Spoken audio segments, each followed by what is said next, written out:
So this one is a 3-month breathing with a plate hold. There's a couple ways that you can do this. If you're brand new to these positions, have your feet up against the wall. So we can just draw in here. If there was a little wall here, push your feet against the wall. Still holding this exact position though. 90 degrees with the knees, back flat. Just your feet are pushing against a wall. If you've done this before and feel comfortable enough supporting yourself without the wall, feel free. But if you haven't done this, I highly recommend doing it against a wall. But everything else will stay the same minus that wall. You also don't even have to use a plate if you're having a big struggle with it, or just use something that doesn't weigh anything. Chelsea's using a 5 kilo plate to start with, which is awesome. Most people use between a 5 and 10 kilo plate, depending how long they've been doing this. If you're brand new to it, use that 5 kilo plate or less to support yourself. You can even just do this with no weight and just use your hands, put your hand on your belly and use that to just kind of self-check your pressure. There's a lot of adjustments. So again, the adjustments you can make is feet against the wall and no weight or a lower weight. So Chelsea is doing this without the wall and with a 5 kilo plate. What she's focusing on in this position is that basic the basic pressure in the belly.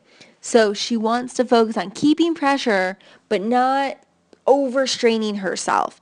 So she wants to hold the pressure through the belly and the low back. You want to focus on, if you see here, look how flat that back is.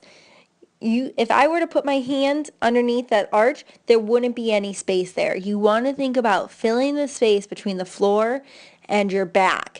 And that's how we breathe. So when she got herself set, she pulled her rib cage down, got her hips underneath her, brought her feet up into that 90-degree angle, and then she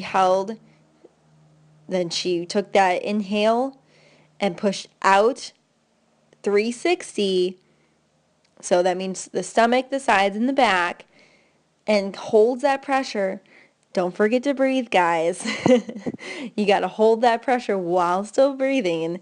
And you're not going to like deep breaths. You're not going to completely exhaust everything. Just nice, easy breaths, okay? Very relaxed breaths, just enough to get some oxygen in. And you hold. So you see how she stays pretty much the same the entire time. Not a whole lot of movement in that belly, which is great on her part. That is the focus. Now, if you've done this before and you want to challenge it, you can take your arms and push that plate closer to the floor a little bit and move it back like a little bit more behind your head. That will help challenge you. If that gets a little easy, you can even move your feet just a little bit further away. Another adjustment you can do if you're not quite ready for any of that, but you're beyond putting your feet against the wall, you can move your knees just a little bit closer to you to help make it a little bit easier. But it's just, you want it to feel like it's trying to pull your rib cage up, but you're not letting it. You want to keep that rib cage down in this position and breathe into that belly, keeping that neutral spine.